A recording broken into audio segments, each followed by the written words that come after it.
forgot to bring up my PowerPoint.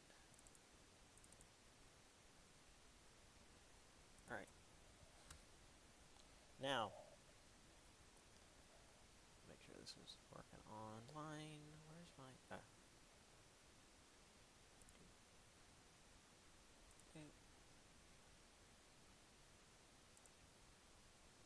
Great. All right.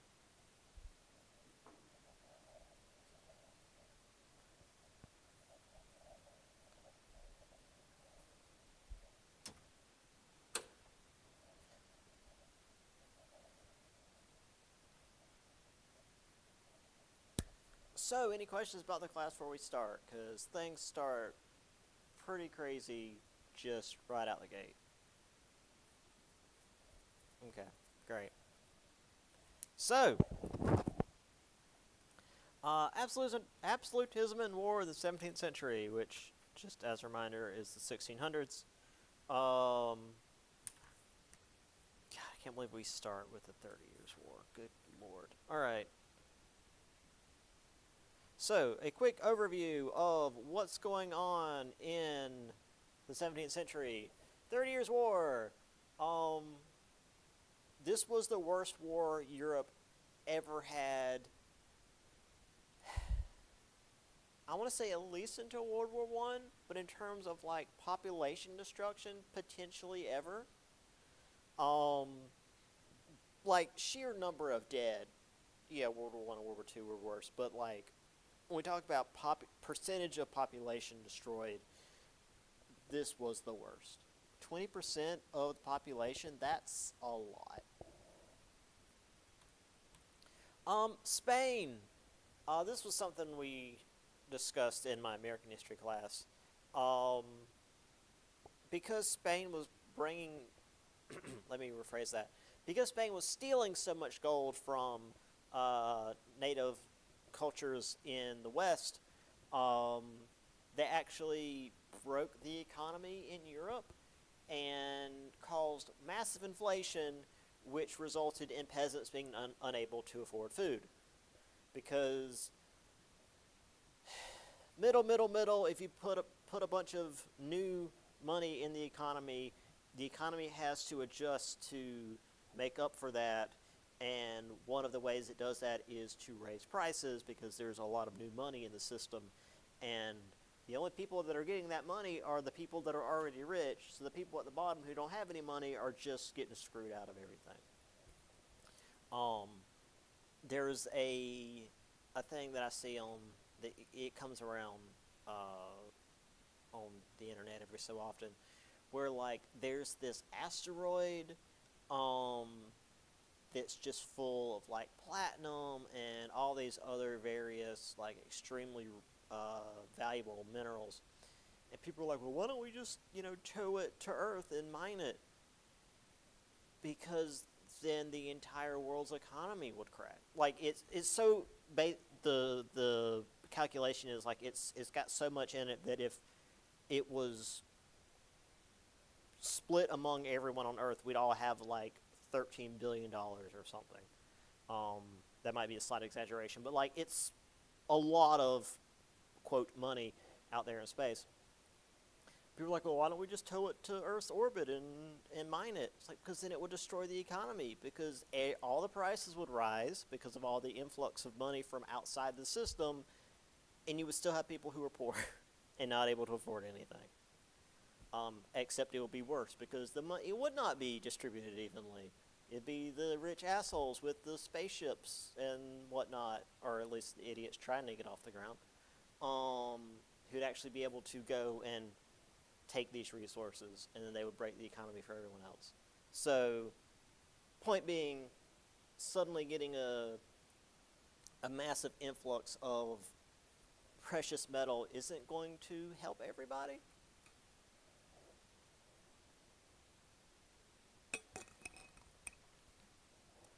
And then also, lots of awful famines. Lots of famines throughout the continent. 15% of France's population, which is about 2.8 million people, died due to just famine. Um, the thing about famine deaths is typically starving to death isn't super common. You hear about people dying of starvation. Usually that means they're definitely malnourished. That's I'm not saying they're not, but typically once your body is to such a point that you're starving, it starts like digesting parts of your body to survive, and then you're so weak that any kind of disease will just take you out. So typically, it would be like just any kind of cold, any kind of virus, any kind of anything will take you out. But you can die of starvation. Obviously, you can just not have enough food, and your body eats itself, and then there's nothing left. Um, and it seems like that happened to a lot of France here, which is horrifying because that is a slow, grueling way to go. And that also means that when you have starvation like this, there's going to be a lot of cannibalism where people are trying to survive. So, I'd rather go in the war, at least it's quick, or the plague. The Black Death wasn't done. The Black Death has been happening for about 200 years at this point. And it shows back up every couple of decades. So with those that survive the famine, excuse me, the famines, as I said, their immune systems were extremely weak, and then the plague hits and it just wipes out tens of thousands of people. So, yeah, the 17th century sucked. It was not a great time to be in Europe. There weren't very many good times to be in Europe, but this was definitely not a great time at all. So a quick touch on absolutism before we get into the 30 Years' War. So during the Middle Ages, when you think of kings, it's like, oh, they're, the absolute monarch. Their power is unquestioned. That wasn't how it was. They were the most powerful in a group of nobles, and that was it. They just happened to have the best army, and the other nobles tended to like them, and they're like, okay, you can be in charge. And then, in theory, their lineage was seen as divine right. So whoever, was their son and their son's son, etc., would take over. But if a lineage died out, which it often did, because these people died a lot, they tended to be, fighting wars all the time, or they were just real inbred, and that didn't help at all. So if a royal lineage died out, another noble family would just take over. It wasn't some big thing. I mean, it was always kind of a big thing, but it wasn't like, oh no, the king's line is gone. Whatever will we do? It's just like, all right, well, either we're going to vote for it, or we're going to fight for it. But either way, we're just going to have another noble line take over. And even then, the king had to listen to his nobles. The nobles were the ones that gave him armies and money in order to actually rule. They were the ones that raised the armies. They were the ones that paid the taxes.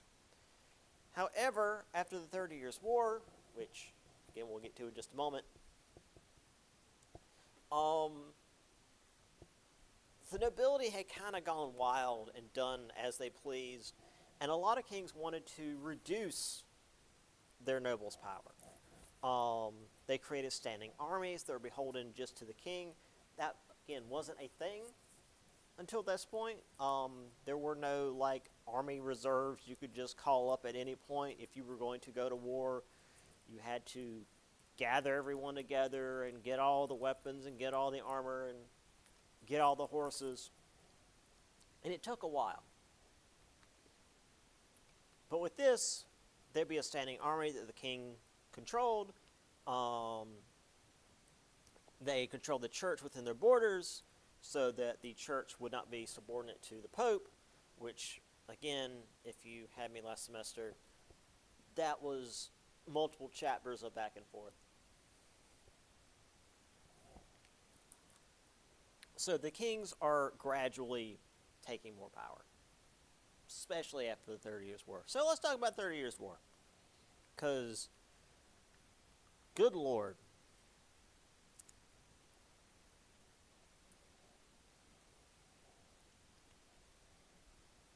so Spain had been trying to destroy the Protestant Netherlands at the end of the 16th century.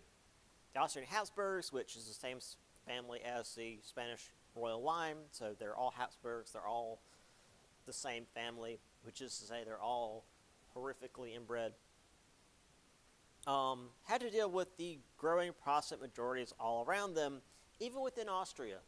So the Protestant Reformation has happened. There's been a number of wars of religion, and the agreement was that whatever the religion of the leader of whatever little region was, and this was before big countries. These were counties, really. I mean, literally, you had Count so-and-so, and it'd be like a little county of land. Whatever the leader's religion was, that would be the official religion of the land. But the Catholic hierarchy was not happy with that. So they started making Catholic landowners into nobles to have more nobility than the Protestants, which of course just added more pressure because it made the Protestants feel like they were being pushed out, which they were. And doctrinally, the Catholics saw the Protestants as heretics. The Protestants saw the Pope as the Antichrist. They weren't going to get along. Again, being raised, well, I was raised Methodist, but the school I went to was it was evangelical. You would have thought that the Pope was indeed the Antichrist. Like, we were, like, Catholics aren't Christian, and then you actually learn history. It's like, wait, they were the original Christians? I don't understand what's going on. Anyway, that was the whole thing. So point being, we're about to have some trouble. Real quick, definition check. Who knows what defenestration means? Yes. So,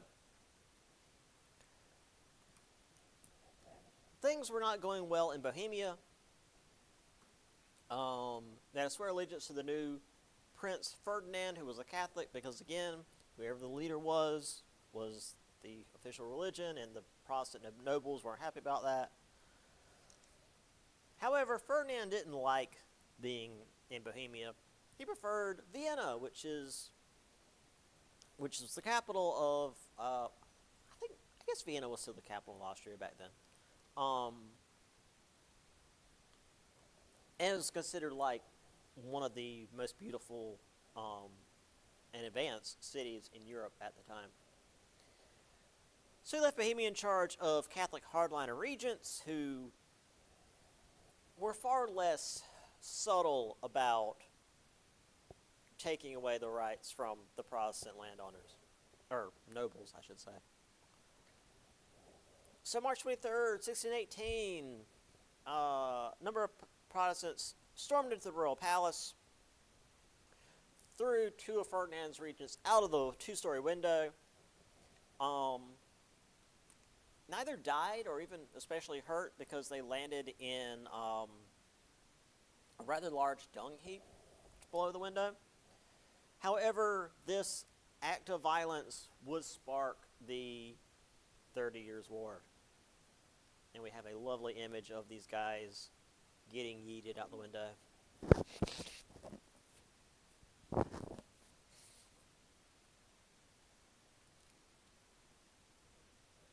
Defenestration was apparently a pretty common thing back then. All right.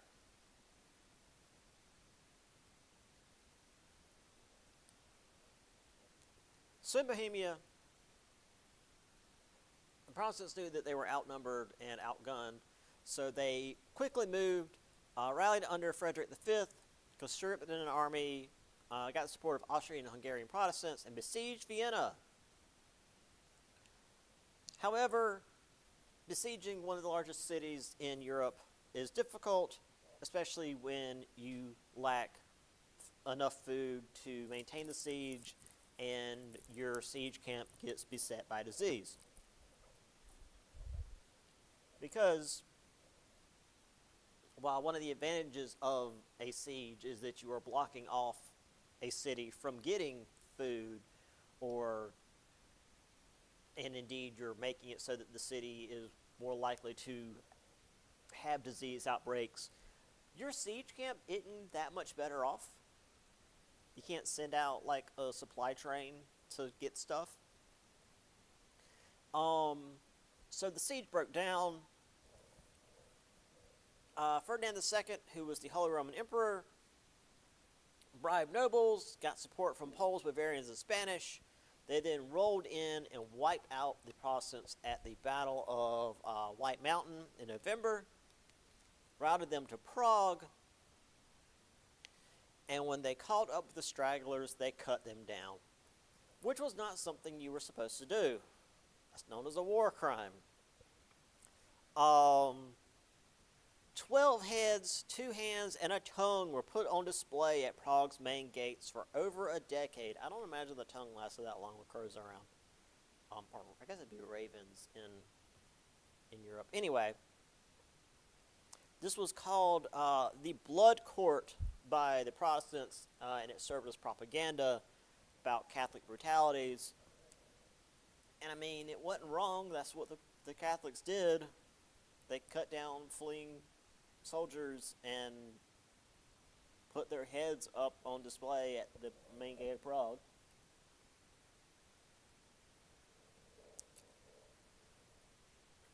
In 1621, Ferdinand II ordered all Calvinists out of Bohemia. Calvinism is a specific sect of Protestantism, which, like other Protestants often didn't get along with at this time. However, it was a very large group. This was about 20% of the Bohemian population was basically told to leave. And when I say told to leave, I mean, they'd send soldiers in and burn your house down and murder you if you didn't. So, the usual.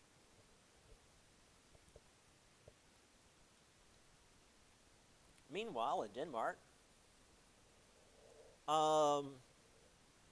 Spanish renewed their conflict against the Dutch. Denmark entered the war. So this, excuse me, this was a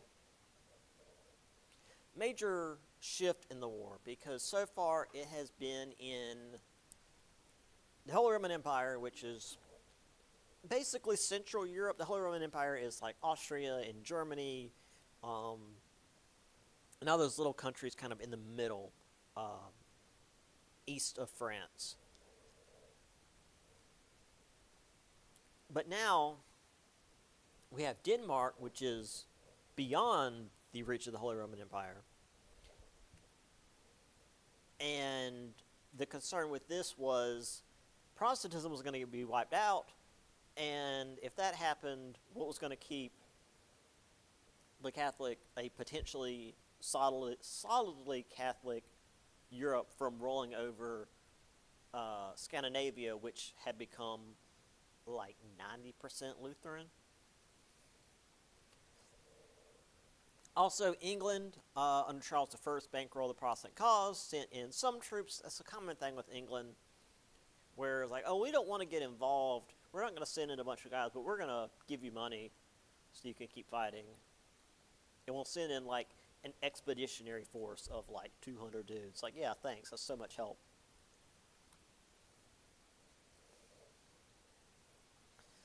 Meanwhile,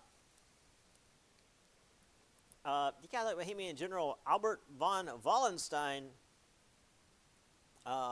rebuilt the imperial army up to 110,000 men, mostly mercenaries and conscripts, which is to say they weren't really paid or given supplies. They were expected to live off the land, which is to say take what they needed from enemy towns, which is further to say looting and pillaging. They would go in, take all the food they could find. They would take whatever money they could get their hands on. And as we will soon see, they started employing like new forms of torture to get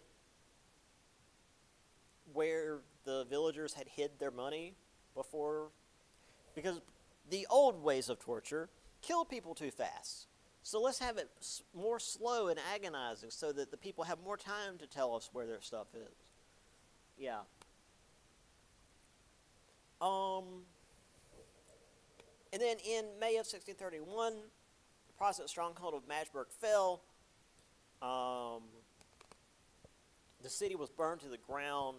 Soldiers killed 20,000 civilians. Only about 425 people survived out of a city of, 20,000. The city of Magdeburg was not rebuilt for like 100 years afterwards.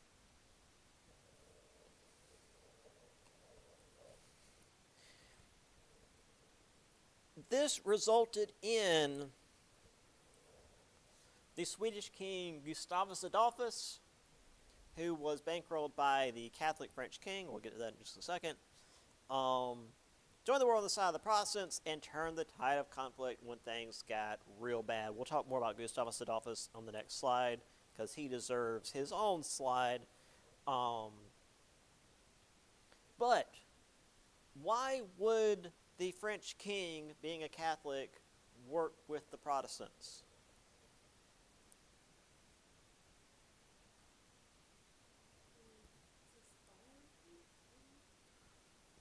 No, it wasn't that. It wasn't that subtle. What are the other Catholic groups we're looking at here?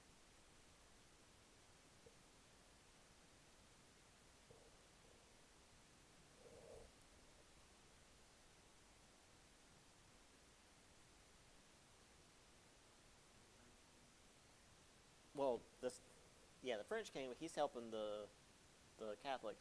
So you've got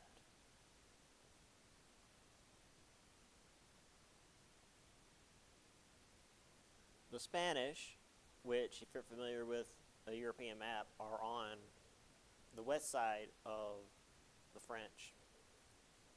And then the Holy Roman Empire, which is everything east of the French, and they're the same crown, which means what for France? What for France politically? Right. France is surrounded. Spain and the Holy Roman Empire, which again, basically Austria, are not the same kingdom, but they are working really close together. And in practice, yeah. And even if they're all Catholic, they're still politically at odds with one another. So for France, if the Protestants are completely wiped out in the middle of the Holy Roman Empire, they can shift their attention to France. So if they can keep the Protestants around to give the Austrians and the Spanish trouble, then it'll keep them off of Francis back, essentially. Enemy of my enemy, if you will. Heroes Matchburg, just streets filled with people, town burning down. All right, let's talk about Gustavus Adolphus, because he's a really neat guy, and the first time I did this class, I didn't have time to put together a full slide for him, and by God, I will never be able to fully reconcile with that. So, he was propaganda, again, Magdeburg, the atrocities at Magdeburg, his own impressive charisma. He won over many of the German princes who had been neutral up to this point, because, again, the Holy Roman Empire, while it was technically under a single rulership, it was more of a confederation, which is to say Austria was in charge, but each German prince could kind of do what they wanted. So the various German princes within the Holy Roman Empire could be Protestant, could be Catholic. Many of them didn't want to get involved because war's rough. But he was able to convince a lot of the German princes who had been neutral to join the Protestants. Also, he was at the cutting edge of technology and tactics of the day. Powerful army of musketeers and cannons. They often outmaneuvered their enemies. His musketeers fired in volleys, so rather than what you might think of, say, the Revolutionary War, where you've just got a bunch of dudes standing in line and they all shoot all at once, and then they stand there for 5 minutes reloading. He has a group of guys in a line, and then a group of guys behind them, and then behind them, and the first group shoot, and then they go down on their knees to reload. Guys behind them shoot, do the same, and so by the time the guys in the back have finished shooting, the guys in the front can stand, they're done reloading, and can shoot. So you've got a constant volley of fire, rather than one shot, and then you've got 5 minutes to like reposition and shoot back. Also, his cannons were made of bronze, I believe, so they were lightweight, easier to move. There were reports of battles where the enemy thought that they had like 5 times as many cannons as they actually did, because they would like roll the cannon up on a hill, or cannons multiple, fire a volley down, and then just like hook them up to the horses and move them to the next vantage point. So you're getting hit with cannon fire from multiple locations throughout the battle, and typically once you had a cannon emplacement, you left it where it was. Moving a cannon emplacement during a battle was not something that typically happened, because they were big and heavy and made of iron.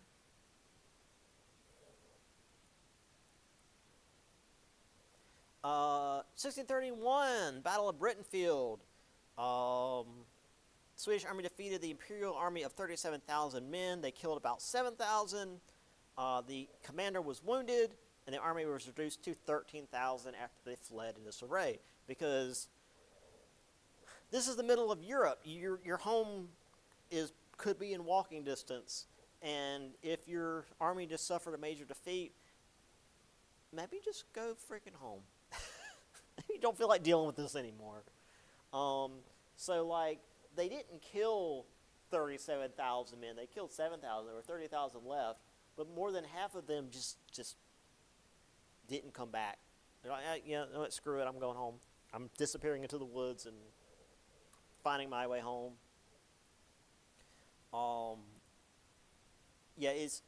Military cohesion was a big thing, which again is why I say like George Washington wasn't a very good general in terms of tactics, but with cohesion he was good at that.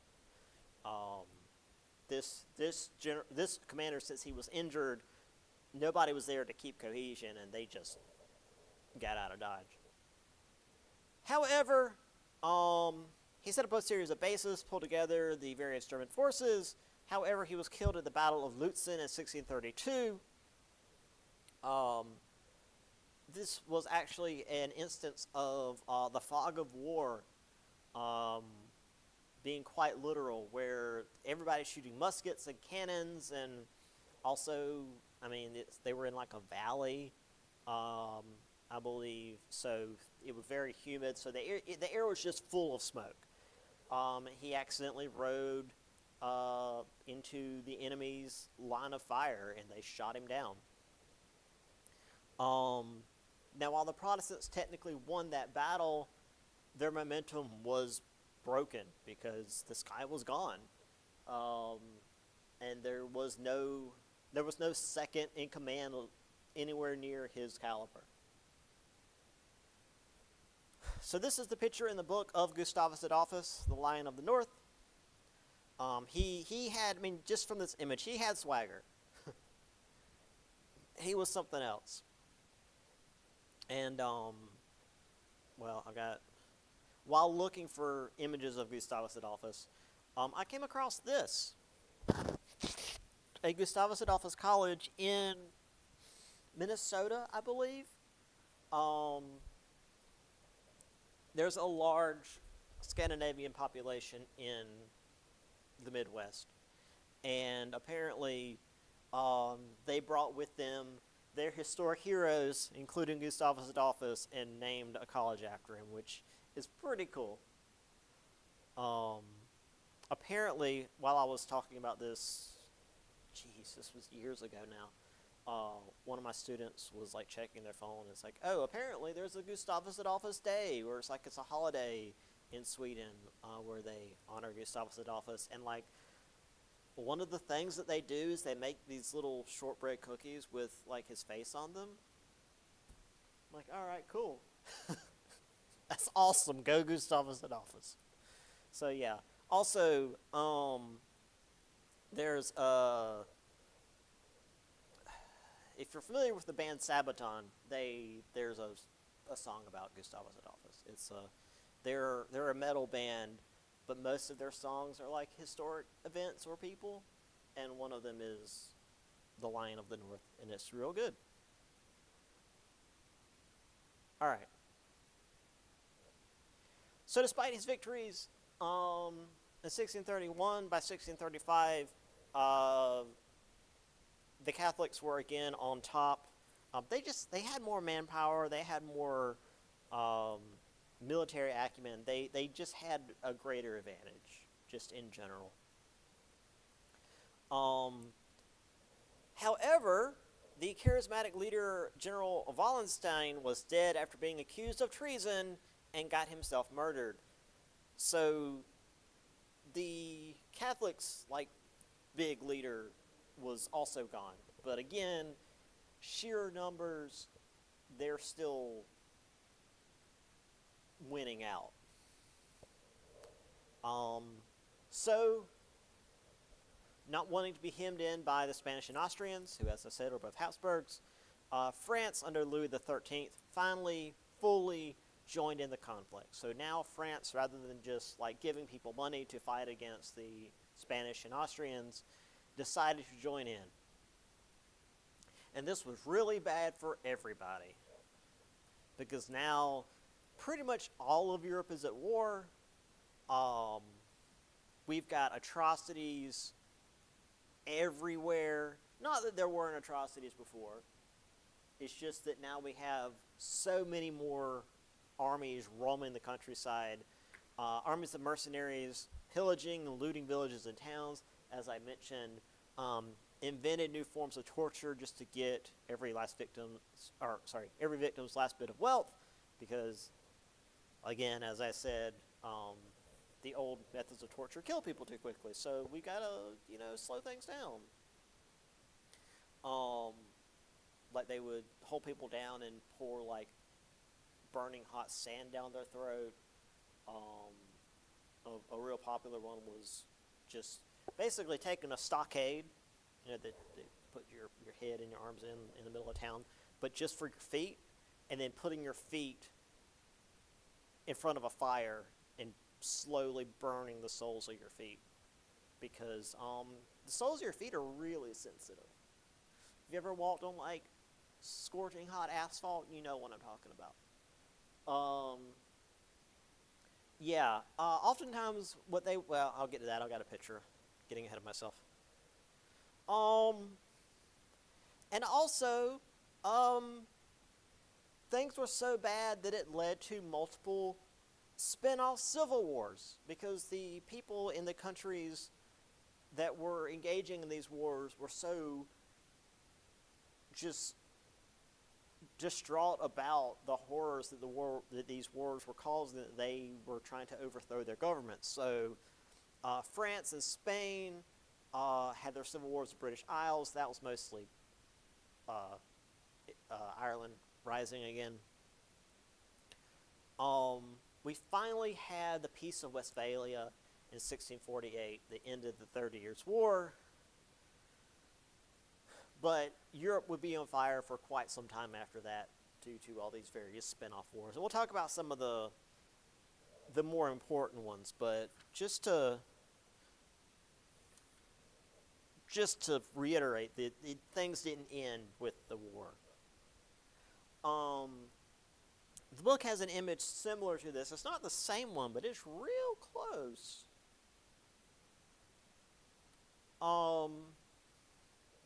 The caption in the book, mercenary soldiers on both sides of the 30 Years' War committed atrocities against civilians, often in the process of stealing their horses, livestock, and valuables.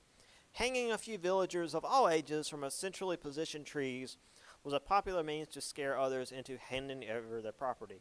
So they would just roll in, grab a bunch of people at random, old people, children, men and women, whatever, and hang them from a tree in the middle of town before even asking them where their stuff was. Just like, this is what we'll do to you guys if you don't give us your stuff. Before the torture starts.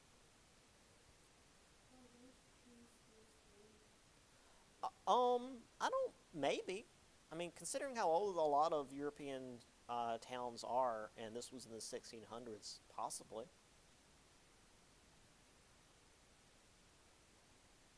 I could see that in a few of these places. Oh, right. This one was, this feels like a woodblock print from what was going on in Ireland, because I remember when I was in Ireland, they had a special exhibit about this particular rising. But some had their infants cut out of their wombs and thrown to the dogs and swine. Some were left in the ground up to their chin and starved to death. This was normal treatment of peasants back then.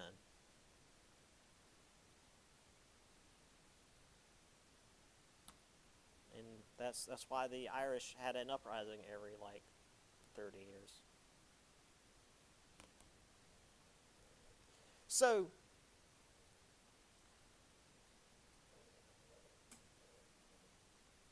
the consequences of this were pretty significant, though nothing really changed geographically. No countries won a bunch of land. No countries took valuable resources. This was all political, and which is religious and therefore political. The Peace of Westphalia solidified the right for a prince to choose the religion of the state, recognized Calvinism alongside Catholicism and Lutheranism, because again, they finally grudgingly admitted Lutheranism, but all these other Protestant sects, we can't have that. So Calvinists were completely excluded, even though they were a massive Protestant denomination. Spain was financially bankrupt.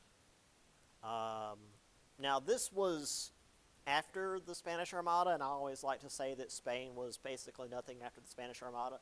This was the final nail in that coffin. The Spanish Armada had been destroyed not long before. I mean, I'm pretty sure literally the chapter before this we talk about the Spanish Armada. So their navy's gone. They used to have the greatest navy in the world. That's completely gone now. Their army is completely depleted. Yeah, Spain's in bad shape. Spain, Spain is never a major power again. The only time we talk about Spain is either during um, a secession crisis because, oh, our king might unify, or our new king might unify the crowns with Austria, or our new king might unify the crowns with France, and everybody freaks out and there's a war over it. But like, it's never Spain actually doing anything.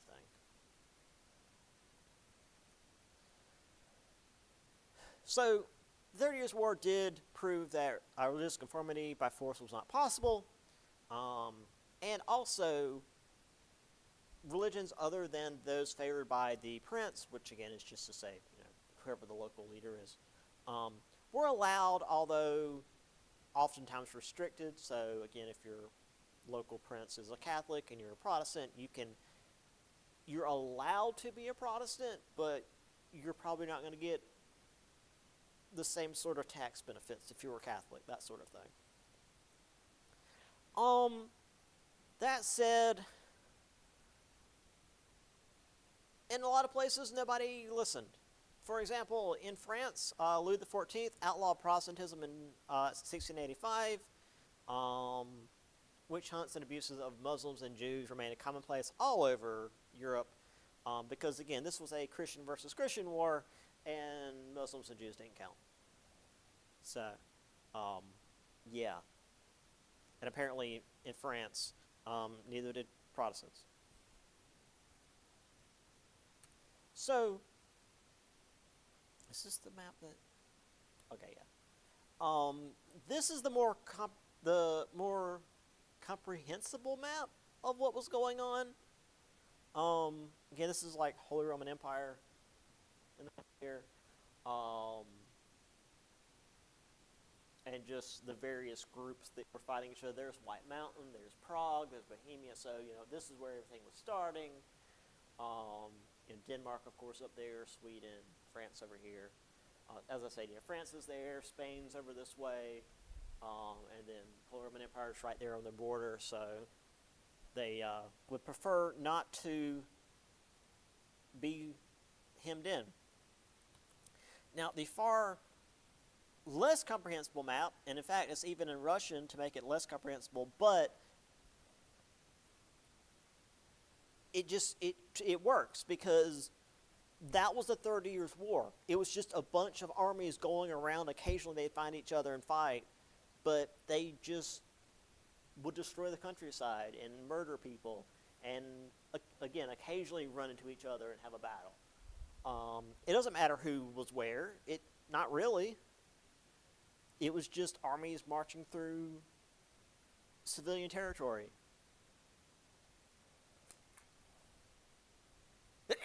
Woo, excuse me. Oh, sorry, online folks. That was probably not great. Actually. Okay, yeah, that's Gustavus Adolphus. I recognize it. I certainly can't recognize the name because it is in Russian, but yeah, that's Gustavus Adolphus. That must be Gustavus Adolphus and Wallenstein. So,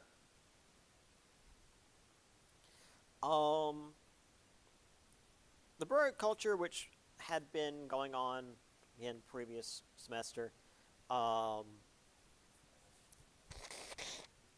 began during the Catholic Counter-Reformation.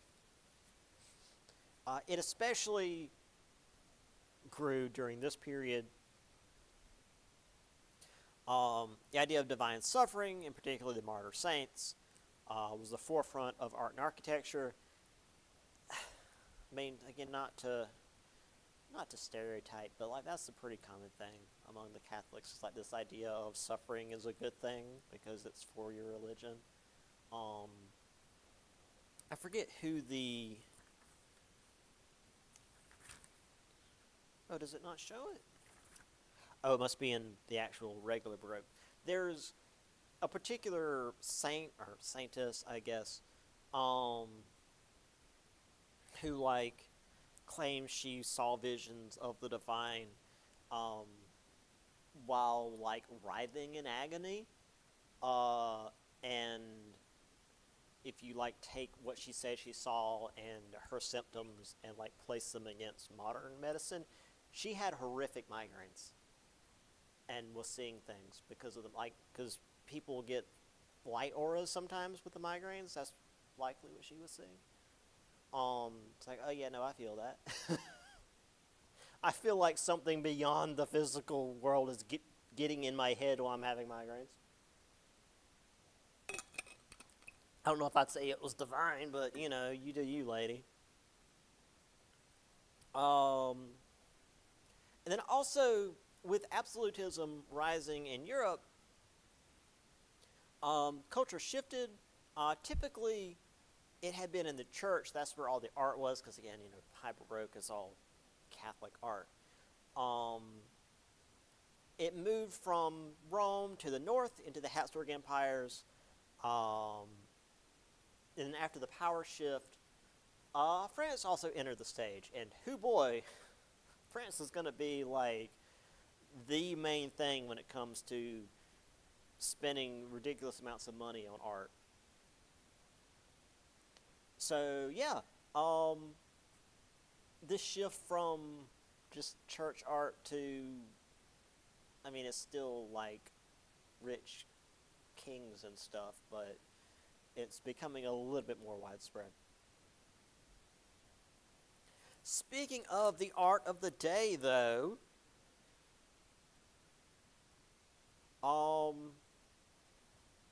Shakespeare. I assume you've heard of the guy.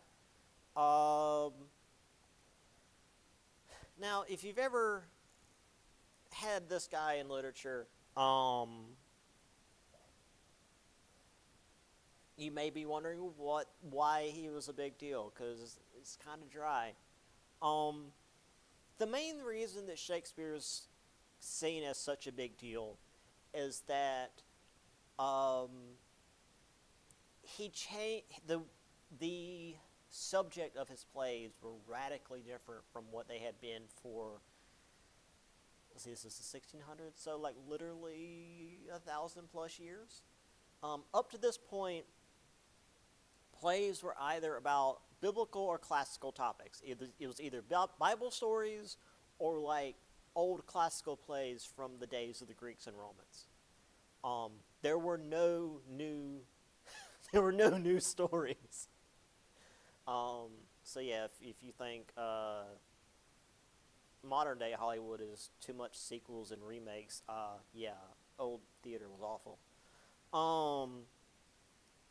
Shakespeare was more about historic things, and that's to say, like, the history of the country they were in particular the War of the Roses, which was the Civil War in England, post Hundred Years' War. So it'd been about a century since the War of the Roses, but for England, that's real recent. Um, but also, while the overall like scenario would be some historical theme, the topics were always what people in the audience could really relate to. Will there be a peaceful royal succession, especially with War of the Roses, because there wasn't? Will the new ruler be as competent as the current ruler? And the current ruler, while Shakespeare was doing his thing, was Elizabeth I, who I can say without reservation was easily the best ruler England's ever had. Also, he was 100% kissing up to Elizabeth I because she was paying for his food. So, yeah. Delved into social injustices, the treatment of women, political ramifications for the common people. Stuff, again, that you don't get in stories from 1,500 years ago that have been told over and over and over and over and over and over again with very little change. So yeah, that's why Shakespeare's a big deal, because he actually changed stuff. Again, if Shakespeare was even one dude, because there's like this whole thing, it's like, well, maybe Shakespeare was a bunch of guys or whatever. I don't know and I don't care. That's not important for the history class. Point is, though, this guy or whatever was important because of how he changed the way plays were done. And I'm glad because we needed a little refresher there. We also have Miguel de Cervantes and Don Quixote. If you're familiar with Don Quixote, this is a would-be conquistador basically having, I don't know if he had brain damage before or after, but he hallucinated that windmills were giants and he was going to tilt at them, which is to say, ride at them with his lance to kill these giants, which again were windmills. This was a representation of the Spanish nobility trying to act like they're still important in a world where Spain itself isn't important. So, yeah, that's Don Quixote. If I remember right, my first introduction to Don Quixote was the old PBS Wishbone show. So, yeah, the dog, I believe, was his little buddy there that did the riding, and they just had some old guy on the horse and getting hit by the windmill. Yeah, good stuff. Grimmelhausen, German, if you can't tell. The Adventures of Simplicissimus. Freaking Germans, man. This is a peasant forced to join the 30 Years' War. I really shortened that one. Let's see. German writer H.J.C. von Grimmelhausen. Career of another sort of simpleton. Not a nobleman like Don Quixote, but an ordinary peasant during the 30 Years' War. The first pages, his farm is overrun by marauding soldiers who rape and kill his mother and sister. The peasant survives by hiding with a hermit in a forest until he is nearly murdered by another group of soldiers and forced to join the army. Simplicius learns what it is to be a mercenary, to be a merciless thief and an unprincipled man who works for whomever pays best, and learns that there is no justice and perhaps no rhyme or reason in this world. So, yeah, the Adventures of Simplicius, that. It's just, yeah, 30 Years' War sucks, and everything's awful. And that's, I suppose, the devil there. Yeah, it's, I've not read it. It seems like not a fun read. And then we have John Milton's Paradise Lost. One of the greatest misses the point by the audience books, I think, out there. So, John Milton was a Puritan? Yes, Puritan poet John Milton. Recounts the events of the book of Genesis in ways that reflect the moral anguish experienced by many of his contemporaries. Satan denounces God for rejecting him and for allowing the terrible evils to torment humankind. Adam accepts his expulsion from Eden and the inevitable toil and suffering that now is humankind's fate. Paradise Lost demonstrates the extent to which Milton and his contemporaries worried about God's responsibility for the ills and hardships experienced by his earthly children.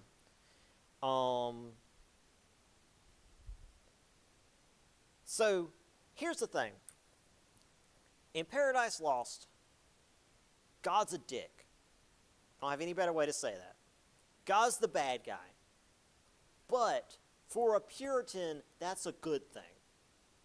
God's supposed to be the angry, abusive father. And you have to deal with it and like it, because Puritans are real weird. However, most of the people who read Paradise Lost came away convinced not of God's ultimate justice, but resentful of God's cruelty towards both of his creatures, Satan and Adam. So Milton accidentally created sympathetic Satan.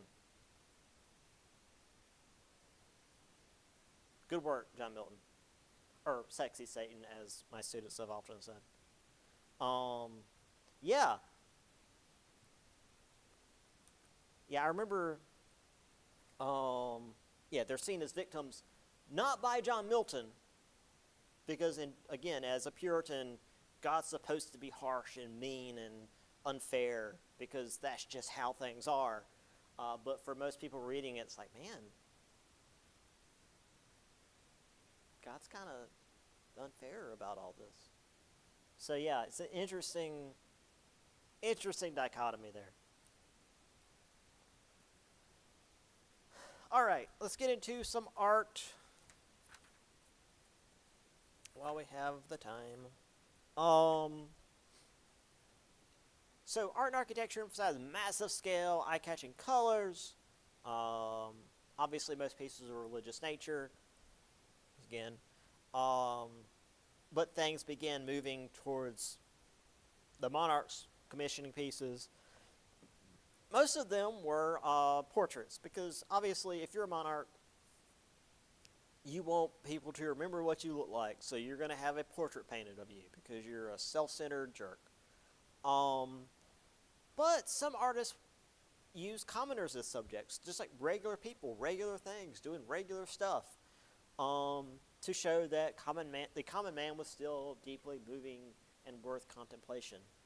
Because really, up until this point, the common folks have been very much disposable. Um, Catholic painters like Rubens use bright colors. Protestant painters like Rembrandt typically use more light and dark, which I'll get to in just a minute. Actually, I'll get to it right now. Here is, I guess this is Rubens. This is Christ being taken down. Is it taken down from the cross? No, he's getting put up because he's still kicking. Yeah,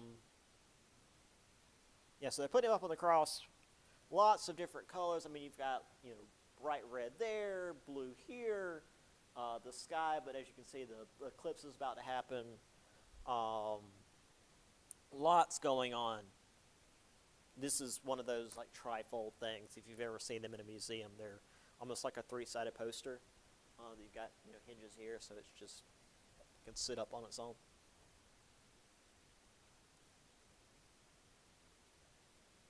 And then this is Rembrandt, The Night Watch. This is I guess just like the local guard in his town in the Netherlands. And it's just sort of a play of light against their dark armor. And then this guy here in much lighter clothes. I don't know who this is supposed to be, if this is supposed to just be like a child running around, or if it's supposed to be some, like, I don't know, heavenly figure, because she's really bright in that image. But yeah, this is one of Rembrandt's famous, I mean, he's got a lot of famous pieces. It's hard to pick just one, but this is The Night Watch.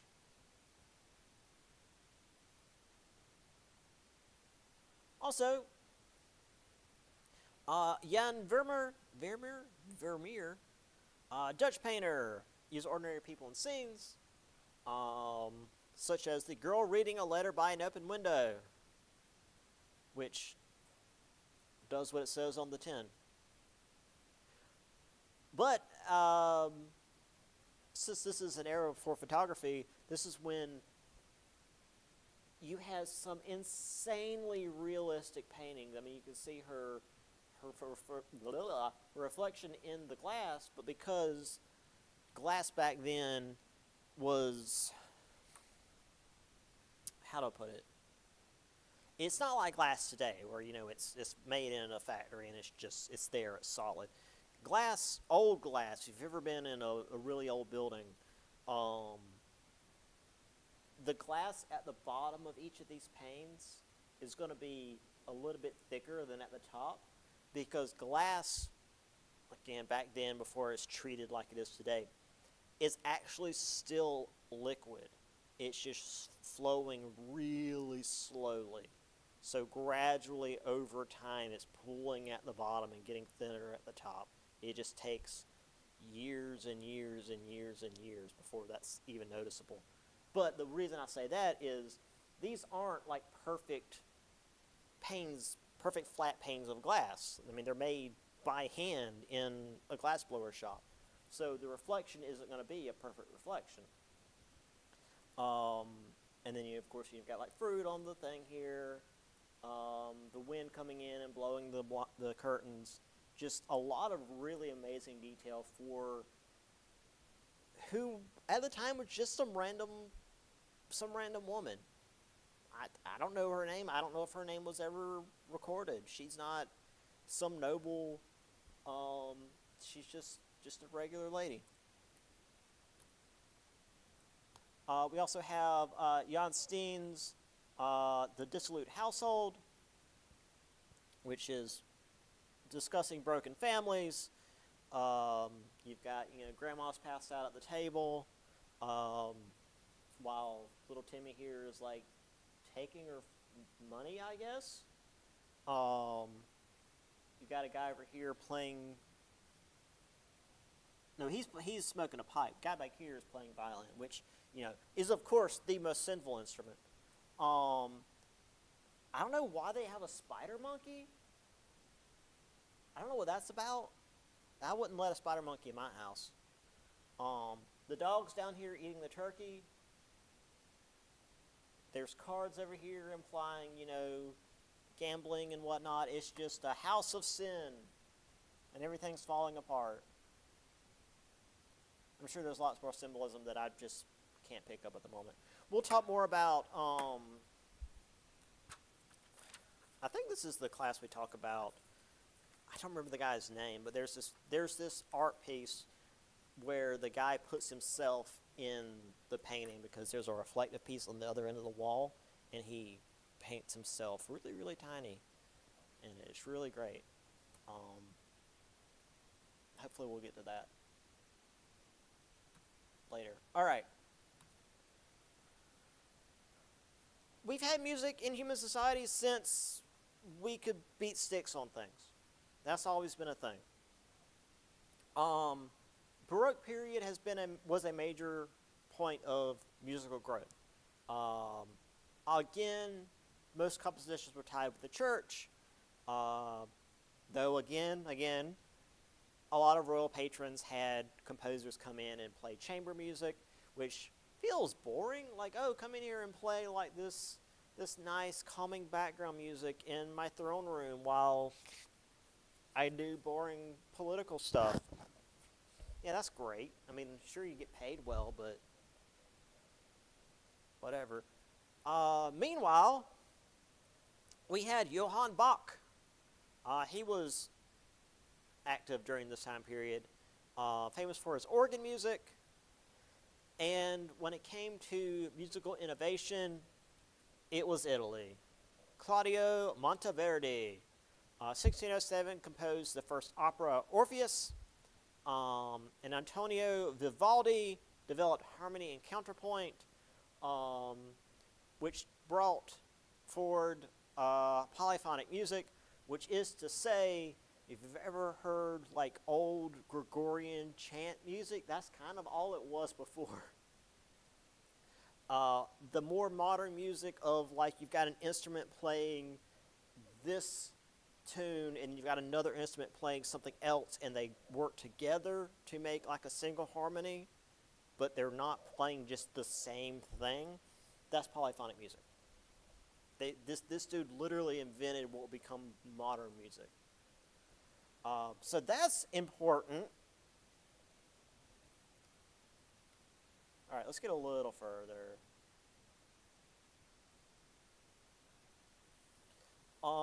So same with art and music. Political ideas moved away from divine kingship and focused on how a state should be run most efficiently. Now, obviously, in places where things were already under the thumb of absolutist monarchs, that was a dangerous concept, and you could get in trouble, aka murdered. So most of this existed in the Netherlands and England, because while England still did have, well, I guess at this time a queen, it was a constitutional monarchy. The royal authority in England was equal with Parliament and acted really in the same um, level as our executive office here is supposed to. So you have these natural laws pushed by the Dutch humanist Hugo Grotius, which went all the way back to Cicero's teachings. Basically, this just staying above human law, which is to say a king or really any governmental authority, where that the purpose was to preserve safety and not coerce people with religion or just in general. This would eventually become human rights and international law. Just as like the bare basic what everyone should be afforded. You know, the sort of things that get broken all the time. Then you had folks that wanted the weakening of sovereignty in England, which would lead to the English Civil War, which is later. We talk about that later. John Hobbes, in his masterwork Leviathan, argued for a social contract. Basically, a social contract is you as the people are willing to be ruled by a king, a parliament, whatever, but only insofar as they do their job to do whatever it is you put them in power to do, to protect the people, to, keep people safe, or run, in the case of, say, England, the decent medical system, keep the trains running, whatever. And when that government fails to keep up their end of the bargain, it is the people's duty to change that government. We used Hobbes's work, I should almost say we plagiarized Hobbes's work for the Declaration of Independence in a lot of ways, among many other people, but Hobbes was like a big part. And when I say Hobbes, I'm always going to do that, but no, not that Hobbes. That Hobbes. He's also the one that said that the lives of the common people were nasty, brutish, and short, which, yeah. All right, the next bit is witchcraft. We don't have time for witchcraft, so we'll hopefully be here next Monday. I don't know what the winter weather is supposed to do. Basically, if Francis Marion will not have class if your school does not have class because of weather. So if your school's like, hey, inclement weather, we're not having class, then we're not having class. If your school's like, hey, inclement weather, classes are delayed until like 10 a.m., we'll still be having this class. But we'll see what happens. I don't know. So just keep an eye on your emails, I guess. And hopefully I'll see y'all next Monday. Either way, be safe this weekend, guys. We'll talk more about witches and what else? Louis the 14th. Yeah, that's going to be great.